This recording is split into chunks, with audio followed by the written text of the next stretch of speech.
त्यांना दरवर्षाला आम्ही करतो. रावण प्रत्येक शहरात एक एक रावण मारतो, असं करतो का नाही? तर हे कशासाठी करतो? रावणाची मनोवृत्ती आपल्या डोळ्यासमोर राहू नये म्हणून तिचा नाश व्हावा हे आम्ही मोठ्या प्रमाणात जाहीर करून करून रावण मारतो. रामाच्या एकंदर संदेशाचं पालन करणारे आम्ही सारे हनुमंत होऊ शकतो म्हणून आम्ही राम जन्म करतो. कृष्ण जन्म प्रत्येकाने गीता वाचावी आणि अर्जुनासारखं आमच्या घरातली माणसं व्हावीत, वीर व्हावीत म्हणून आम्ही गीता वाचतो. याची भावना लोकांच्या अंतःकरणामध्ये सातत्याने टिकवण्यासाठी वर्षाच्या वर्षाची मनोवृत्ती पुन्हा पुन्हा पुन्हा वर्षाच्या वर्षा रिन्यू केले जाते. मग ते बंदुकीचं सुद्धा तमाखाचं असो. दुकानदाराची गोष्ट आपल्याला माहित असेल की दर वर्षाला ते लायसन्स रिन्यू करत असतात.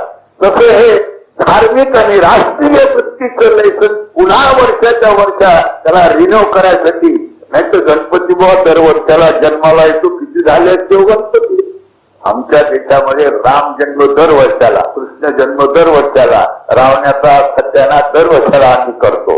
रावण प्रत्येक शहरात एक एक रावण मारतो, असं करतो का नाही? तर हे कशासाठी करतो? रावणाची मनोवृत्ती आपल्या डोळ्यासमोर राहू नये म्हणून तिचा नाश व्हावा हे आम्ही मोठ्या प्रमाणात जाहीर करून करून रावण मारतो. रामाच्या एकंदर संदेशाचं पालन करणारे आम्ही सारे हनुमंत होऊ शकतो म्हणून आम्ही राम जन्म करतो. कृष्ण जन्म प्रत्येकाने गीता वाचावी आणि अर्जुनासारखं आमच्या घरातली माणसं व्हावीत, वीर व्हावीत म्हणून आम्ही गीता वाचतो. याची भावना लोकांच्या अंतःकरणामध्ये सातत्याने टिकवण्यासाठी वर्षाच्या वर्षाची मनोवृत्ती पुन्हा सहकारी पद्धतीने आम्ही सारे परस्पराला मदत करतो की नाही? आमच्या कमिट्या बरोबर होतात की नाही? मिटिंग बरोबर होतात की नाही? आमच्यामध्ये परस्परामध्ये प्रेम बरोबर आहे की नाही? हे जर तुमच्यात घडलं नसेल तर तुम्ही हा लाखो रुपये पैसा दर वर्षाला भारतात खर्च करता, हा दुरुपयोग होत आहे. आधी काय होईल? आणि म्हणून ही एक शाळा आहे, याला आम्ही प्रौढ शिक्षण म्हणतो. कोणाला जर आठवण होत असेल की आता मागच्या वेळेला एक प्रौढ शिक्षण निघालं होतं, सही केली की तुम्ही 3 रुपये भेटायचे.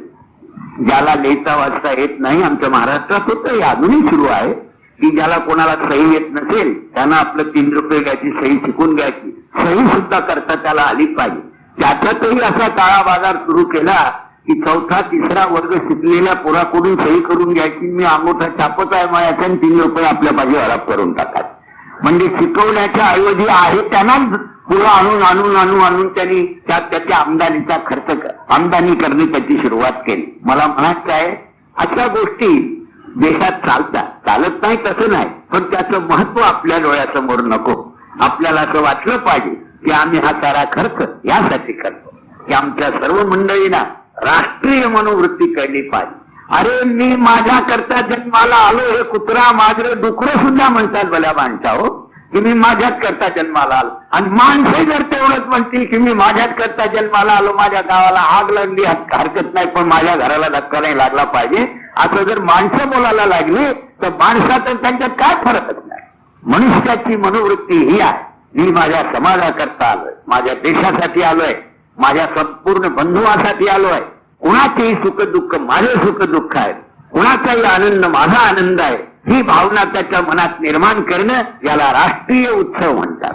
आणि हा राष्ट्रीय उत्सव लोकांच्या घराघरात पोहोचावा म्हणून दर वर्षाला 10 दिवस पर्यंत हे आंदोलन या देशात चालावं फार मोठी गोष्ट आहे. हे शिबिर आहे एकतरीच की तुमच्यासारख्या सर्व मंडळींनी बसून बसून तुमच्या देणाऱ्या मंडळींनी काही मदत द्यायचं ठरवलं आणि 10 वर्ष आज अमक्याचं कीर्तन, उद्या तमक्याचं प्रवचन, कलेच्या दृष्टीने एकाचं गाणं आहे, नृत्याच्या दृष्टीने एक कला वाढवायची आहे, उद्योगाच्या दृष्टीने काही प्रोत्साहन द्यायचं आहे, शेतीच्या दृष्टीने काही लोकांना हे करायचं आहे, कवायतीच्या दृष्टीने प्रोत्साहन द्यायचं आहे. अशा देशाच्या सर्वतोपरी उन्नतीसाठी 10 दिवस पर्यंत गजबजून कार्यक्रम द्यायचे आणि माणसाला इतकं इंजेक्शन चढवायचं की ते 12 महिने तरी त्याचं उतरलं पाहिजे नाही आणि तो आपापल्या कामावर व्यवस्थित तऱ्हेने राहील. अशा पद्धतीची भावना जागृत करण्यासाठी भारताच्या साधू संतांनी या देशामध्ये हे सारे उत्सव लावलेली आहेत. या उत्सवाचा अर्थ असा नाही की राम जन्म आम्ही केला नाही म्हणजे राम आता कुठेतरी धोड्यात निघून जाईल आणि गणपती उत्सव केला नाही तर गणपती कुठे रडत बसेल असा त्याचा अर्थ होत नाही. हे सर्व आम्ही आपल्या प्रगतीसाठी करतो, आम्ही आपल्या प्रगतीसाठी करतो. भगवान कृष्ण म्हणतात ना, मन एवं मनुष्यानाम कारणम बंध मोक्षो. मनुष्य हा आपल्या मनानेच अधःपतन पावतो आणि आपल्या मनानेच मोक्षाच्या मार्गाला जातो. आपल्या मनाने तो वीर होतो आणि आपल्याच मनाने बिचारा नर्वस होतो, उदास होतो, आळशी होतो. म्हणून आपल्या मनाला उन्नत करण्यासाठी जर कुठे प्रोत्साहन मिळत असेल तर ती गोष्ट आपण करूया. हे जे महापुरुषांनी सांगितलं आहे त्याप्रमाणे हा गणपतीचा उत्सव आहे. गणपतीच्या उत्सवामध्ये आपल्या सर्वांच्या मनात अशा बरोबर आहे, माझं इतकं आयुष्य गेलंय, याच्या पुढे तरी चांगल्या तऱ्हेने याहीपेक्षा उत्तम माझं आयुष्य जावं. माझ्या समाजातली मुलं अत्यंत सुशिक्षित, समजदार आणि चरित्रवान अशी झाली पाहिजेत, अशी परस्परांना त्याची काळजी लागली पाहिजे आणि सर्व लोक मिळून आपण आपला समूह चांगला करतो आहोत. मी एक फार मोठी अभिमानाची बातमी ऐकली की आपल्या इथली ही जी साखर कारखान्याची सोसायटी फार मोठ्या प्रमाणामध्ये आहे, कोणाची मदत न मागता, बयान न घेता, पैसा कर्ज न घेता आपल्या बलावर उभी करून आपण हे जे वैभव सर्व देशात एका पहिल्या नंबरची वस्तू आपण निर्माण केली, याबद्दल तुमची करावी तेवढी तारीफ मी करणार आहे. कारण मी या मताचा माणूस आहे की दुसऱ्याची मदत घेऊन माणसं आपल्या परीनं आपला आत्मविश्वास वाढवत नसतात. मी पुष्कळ ठिकाणी विद्यार्थ्यांच्या बाबतीत सांगतो, माझ्याजवळ निदान 100-200 तरी विद्यार्थी शिकून गेले असतील, जे बिचारे गोरगरीब विद्यार्थी म्हणून आम्ही घेतले.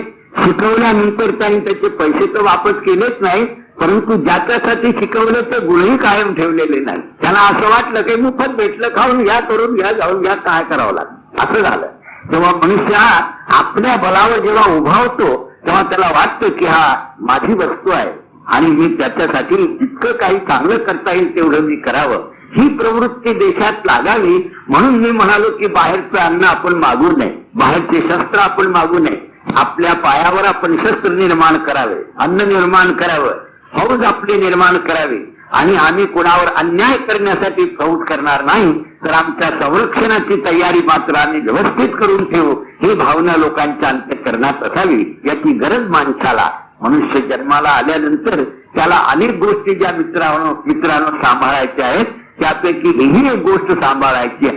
मी असं आता बोलताना आपल्याशी बोललो की हिंदू धर्मामध्ये सुद्धा आपल्याला पुष्कळ गोष्टी सुधारण्याच्या आहेत. विश्व हिंदू परिषदेमध्ये जो मोठा सभा कुंभाच्या मेळ्यामध्ये झाली त्याचा मी 2 दिवस अध्यक्ष होतो. मी त्यांना सांगताना हेच म्हणालो, हे बघा, हिंदू धर्मामध्ये सुद्धा पूर्वीच्या 3000 वर्षाच्या अगोदरच्या ज्या काही रूढ्या असतील त्यामध्ये फेरफार करण्याचा प्रसंग आलाय. तेव्हा एक मोठी विद्वानांची परिषद घेण्यात यावी आणि त्या विद्वत परिषदेने हा सिद्धांत ठरवावा की हिंदू धर्मातला माणूस बाहेर गेला तर तो आपल्या धर्मात येऊ शकतो की नाही. नाहीतर असं झालं, शंकराचार्यानं जर विचारलं ना तुम्ही आज आणि विचारले की आमचा हिंदू ख्रिश्चन झाला, त्याला पुन्हा हिंदू व्हायची इच्छा आहे, करावं की नाही, तो म्हणे त्याला अग्नी दहन दिल्याशिवाय तो आता हिंदू होऊ शकत नाही. एकदा जो गेला तो वापस येऊ शकत नाही म्हणतो. असं अशा तऱ्हेचं हे 3000 वर्षाच्या पूर्वीचं ज्ञान आज जर माणसं सांगायला लागली, बाहेर देशात जर कोणी गेला तर त्याची मिशी मुंडा, त्याची चुटी मुंडा, त्याला शेण लावून टाका, त्याला काय काय दुनियाभरातलं करा, तेव्हा तो शुद्ध होतो, नाही तर तो अशुद्ध झाला बाहेर देशात गेल्यामुळे. देवाच्या साम्राज्यात सूर्याचा प्रकाश पर्यंत आहे, तोपर्यंत कुठलं विदेशन, कुठलं परदेश हो, हे आम्ही आपल्या व्यवस्थेसाठी करून ठेवलेली वस्तू आहे. जरा लांब गेलो म्हणून आम्ही आपलं गाव ठरवलं, मग देश ठरवला, मग प्रांत ठरवला, असा देश ठरवला. परंतु त्याच्या विषापुढेपर्यंत ही पाळी आणण्याची जी परिस्थिती आहे ही कर्मठ प्रवृत्ती आहे. या कर्मठ प्रवृत्तीमध्ये आता थोडा फरक झाला पाहिजे. अनेक गोष्टी आहेत. एका काळामध्ये माणसं लंगोट्या लावत होते. आम्हीच आमच्या लहानपणी पुष्कळ शेतकरी पाहिले की 2 बोटाची लंगोटी लावून शेतीचं काम करत असत. आणि म्हणून आपण जर म्हटलं की पूर्वीचे लोक लंगोट्या लावत होते म्हणून आता सारे तुम्ही धोत्र सोडून टाका, लंगोट्या लावायला सुरुवात करून द्या, कोणी ऐकतील काय? लोक म्हणतील हे तर कसं बोलतात तुम्ही. आता तर माणसं सुधारायला लागलेली आहेत. तेव्हा मनुष्य हा जसा जसा साधनाने युक्त होतो तसा तसा तो एक नवीन विचार घेत जातो. आणि म्हणून यासाठी हिंदू धर्मामध्ये सुद्धा पुष्कळ गोष्टी अशा आहेत की ज्या आपल्याला दुरुस्त करायच्या आहेत. आणि हिंदू धर्माचं तत्वज्ञान हे इतकं अनुभवी तत्वज्ञान आहे की ते जगालाही मान्य झालेलं आहे. मग बाकीच्या लोकांना का मान्य होऊ नये याचाही विचार आपण करणं अत्यंत अगत्याचं आहे. याचा अर्थ असा नाही की आम्ही कुणाला आपला धर्म कोणाच्या डोक्यावर टाकू चाहतो.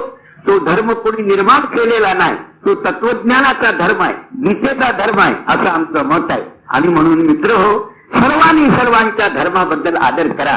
परंतु ज्या देशात आम्ही राहतो या देशाची राष्ट्रवृत्ती आपल्यामध्ये सदैव बांधली पाहिजे. हे ज्ञान ब्रह्मज्ञानापेक्षाही मोठं आहे असं मला म्हणायचं आहे.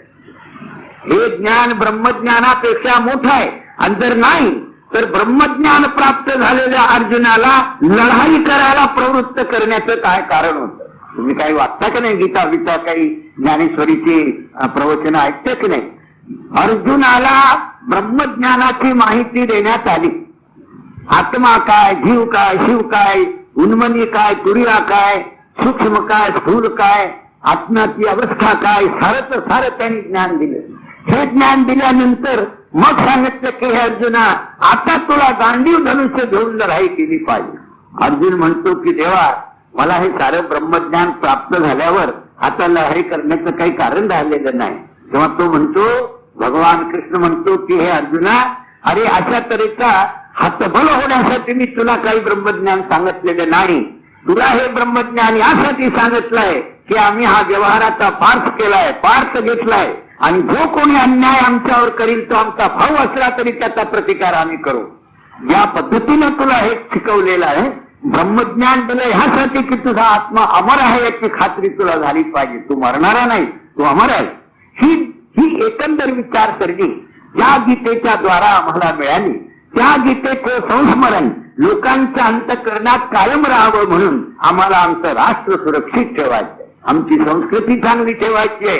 आणि यासाठी सर्व लोक उन्नत होत म्हणून हा 10 दिवसाचा कार्यक्रम दर वर्षाला या पद्धतीने चालला पाहिजे. मोठमोठी माणसं इथं बोलवावी, त्यांचं प्रवचन ऐकावं, त्यांची कला ऐकावी, त्यांची गुण ऐकावे आणि आपलं हृदय आपण तयार करत राहावं. अशा तऱ्हेचा हा मानव बनवण्याचा 10 दिवसाचा मोठा कारखाना आहे असं आम्ही मानतो. आणि मित्र हो, त्यासाठी तुमच्या या कंपनीचे, तुमच्या या सोसायटीचे मंडळी अत्यंत मोठी निष्णात आणि चांगली अशी आहे.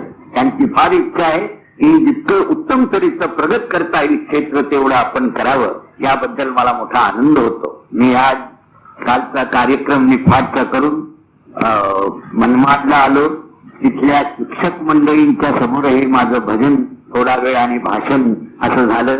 त्यानंतर शिर्डीला संत साईबाबांच्या दर्शनाला गेलो आणि तिथेही काही माझी मित्रमंडळी जमा झाली, गावातली काही सज्जन मंडळी जमा झाली आणि काही ठिकाणी एक चातुर्मास्य वर्ग घेण्यात यावा अशा तऱ्हेचा विचार आमच्या महाराष्ट्राचे प्रचारक विनायकराव वाघ यांच्याशी चर्चा झाली. मी त्या ठिकाणी उपस्थित होतो आणि त्यानंतर आपल्या इथल्या या गणपती महाराजांचं दर्शन घेण्याचा सुयोग मला मिळाला. आनंद वाटला. आपण सारी मंडळी मोठ्या श्रद्धेनं, भावनेनं, शांत अशा चित्तानं बसलेले आहात. आता भजनाचा कार्यक्रम सुरू करणार आहे. भजनाच्या अगोदर माझा एक दंडक आहे की या भजनाला आल्यानंतर माणसाच्या मनात आपल्या देशाबद्दलचा जोश चढला पाहिजे, देशाची भावना जागृत झाली पाहिजे. आणि म्हणून आम्ही 3दा भारत माता की जय असं म्हणत असतो. त्या 3 पार्ट्या आमच्या आहेत. 8 वर्षापासून 18 वर्षापर्यंतची एक पार्टी आहे. 8 वर्षापासून 18 वर्षापर्यंतचं ज्यांचं वय आहे ना, ती एक पार्टी. 18 वर्षापासून तो 40 वर्षापर्यंतच्या तरुणांची दुसरी पार्टी आणि 40 वर्षापासून तो 80 वर्षापर्यंतची तिसरी पार्टी. अशा 3 पार्ट्या आहेत. ते एका पार्टीला मी क्रमशः उभं करणार आहे. तुम्ही हुशार राहा. आपल्याबरोबर ते उठा आणि काही उठायला विसरले तर जवळच्या मोठ्या माणसाने थोडा त्याला इशारा करून द्यायचा की ज्याच्यामुळे तो जागृत होऊ शकेल. 8 वर्षापासून 18 वर्षापर्यंतच्या मुलांनो भारत मातेचा जय जयकार करायला उठा, उभं राहा. चला उठा, चटचट. बहुत अच्छा, उठा. मुलींनो उठू नका. मुलींनो कोणी उठायचं नाही. हा आमच्या मुलांचा खेळ आहे. बसा तुम्ही. आता अजून कोणी लपले असतील, कोणी झोपले असतील त्याला थोडं उठून द्या. जोरांना का झटका मारून रडायला लागेल तो. फार झोपले असतील तर हळूहळू उठवा. आता भारत माता की मी म्हणणार आहे आणि तुम्ही एक साथ असं जय माता नव्हतं. सावधान राहा तुम्ही. जय म्हणताना असा हाताचा झटका दिला पाहिजे. जय असं म्हटलं पाहिजे. भारत माता की, भारत के साधू संतों की, गुरु गजानन महाराज की, संत साई बाबा की. बसा बसा बसा. हे पहिली पार्टी कच्चा माल आहे. आता पक्का माल उभा राहणार आहे बरं का. बघा आता यानंतर 18 वर्षापासून 40 वर्षापर्यंतच्या मंडळींना मी उठायला सांगणार आहे. हुशार राहा सर्व लोक. मोजून घ्या आपल्याला किती वयाचे तुम्ही आहात.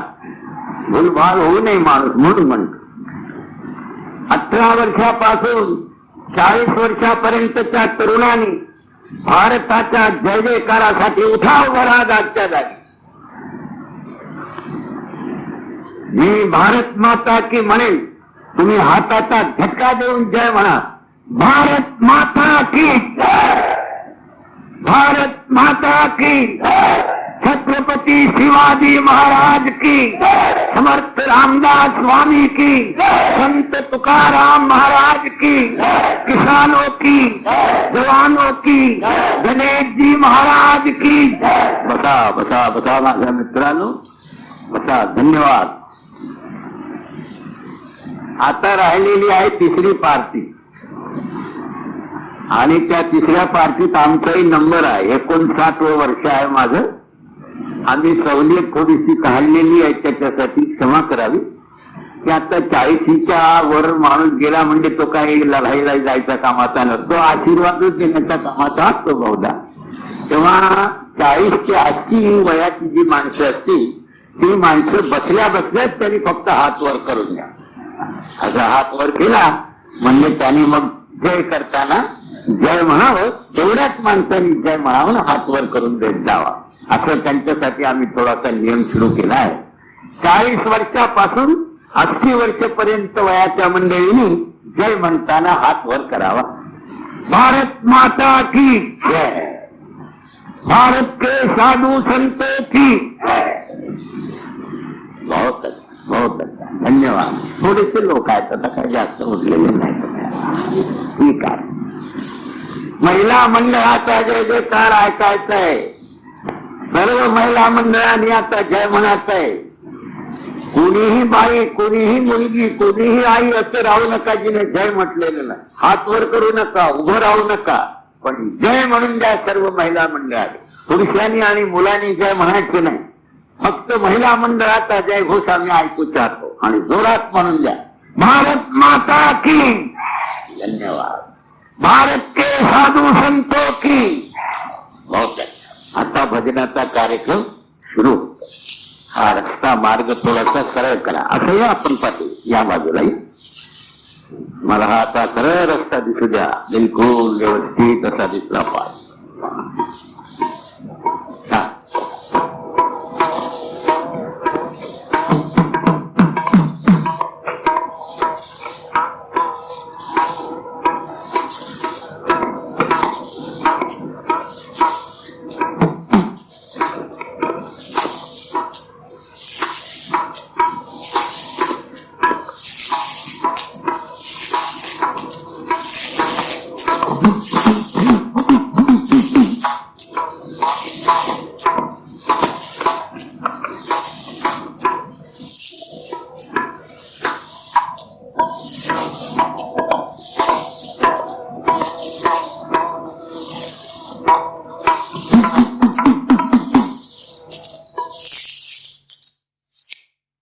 उन्नत होत म्हणून हा 10 दिवसाचा कार्यक्रम दर वर्षाला या पद्धतीने चालला पाहिजे. मोठमोठी माणसं इथं बोलवावी, त्यांचं प्रवचन ऐकावं, त्यांची कला ऐकावी, त्यांची गुण ऐकावे आणि आपलं हृदय आपण तयार करत राहावं. अशा तऱ्हेचा हा मानव बनवण्याचा 10 दिवसाचा मोठा कारखाना आहे असं आम्ही मानतो. आणि मित्र हो, त्यासाठी तुमच्या या कंपनीचे, तुमच्या या सोसायटीचे मंडळी अत्यंत मोठी निष्णात आणि चांगली अशी आहे.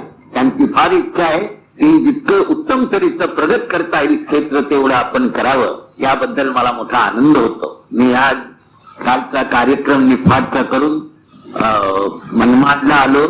तिथल्या शिक्षक मंडळींच्या समोरही माझं भजन थोडा वेळ आणि भाषण असं झालं.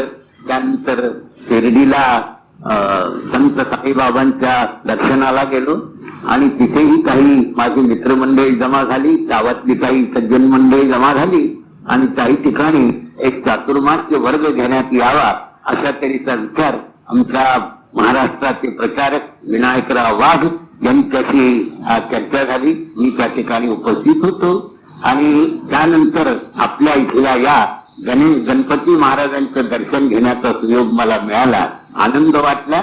आपण सारी मंडळी मोठ्या श्रद्धेनं भावनेनं शांत अशा चित्तानं बसलेले आहात. आता भजनाचा कार्यक्रम मी सुरू करणार आहे.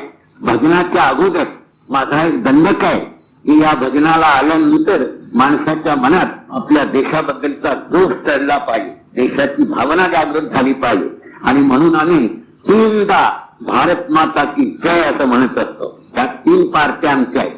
8 वर्षापासून 18 वर्षापर्यंतची एक पार्टी आहे. 8 वर्षापासून 18 वर्षापर्यंतचं ज्यांचं वय आहे ना ती एक पार्टी. 18 वर्षापासून ते 40 वर्षापर्यंतच्या तरुणांची दुसरी पार्टी आणि 40 वर्षापासून तो